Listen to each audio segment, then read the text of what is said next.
సంవత్సరాల పాలనలో కనీసం రైతుకి ఒక గ్రావెల్ రోడ్ వేద్దామని గాని, పండించినటువంటి ధాన్యాన్ని కొందామని గాని, రైస్ మిల్లుల దగ్గర వారం రోజులు వాళ్ళు పడిగాపులు కాస్తున్నటువంటి పరిస్థితి లేకుండా చేద్దామని కనీసం ఆలోచన లేనిటువంటి వాళ్ళు ఈ రోజు మనకు అవసరం కాదు అనే విషయాన్ని దయవుంచి రైతులందరూ కూడా గుర్తించాలి.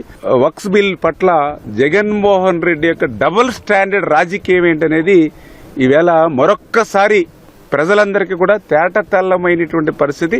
ఏదైతే ఎన్డీఏకి బలం ఉన్నటువంటి లోక్సభలోనేమో వ్యతిరేకిస్తాడు, ఏదైతే ఈ బిల్లుకు అత్యంత కీలకమైనటువంటి రాజ్యసభలోనేమో అదే బిల్లుకు అనుకూలంగా ఓటేసినటువంటి పరిస్థితి వైఎస్ఆర్సీపీది.